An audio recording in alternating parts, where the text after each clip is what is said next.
We see everybody. Age ranges, 60 to, I had a complainant who was 103 and a World War II veteran. So we see all of those ranges.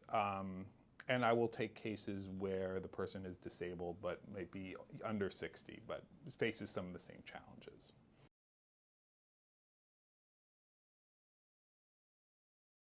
So I first, in any case, I want to know what the victim wants.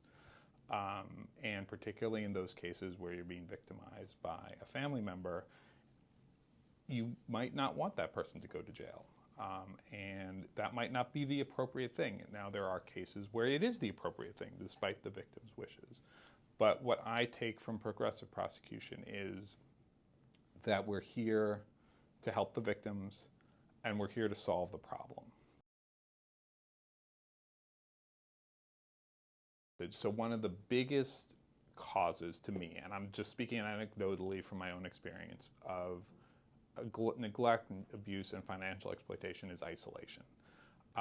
And when a senior, particularly senior, is isolated and doesn't feel like they have a network to call on, or doesn't feel like there's somebody that can help them, that's when they're really vulnerable to neglect, a caregiver not taking care of them, being assaulted, and being scammed.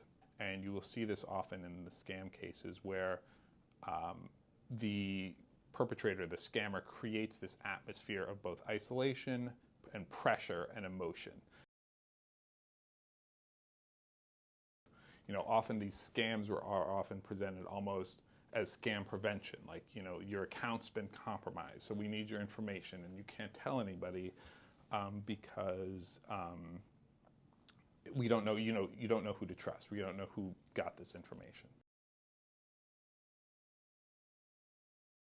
Older adults, I always try and tell them whenever I go out into the community and speak to older adults or speak to the public or their caregivers, that people have to know they need to take a minute. They need to take time when they're confronted with one of these situations.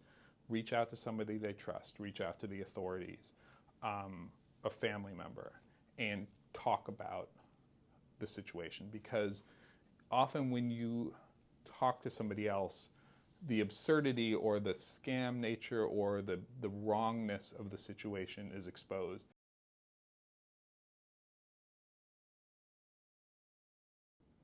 The scammers are relying on your embarrassment. They're relying on you not telling people. But it happens to everybody. They are professionals at this. They call people every day. They are professionals at getting your emotions worked up to overtake your rational mind. So my message is both for the seniors to avoid isolation, to keep up with your community. For neighbors and family members who have older adults in their life, make sure you check in. And for anybody who thinks they might have been a victim of the scam, don't be embarrassed and report it.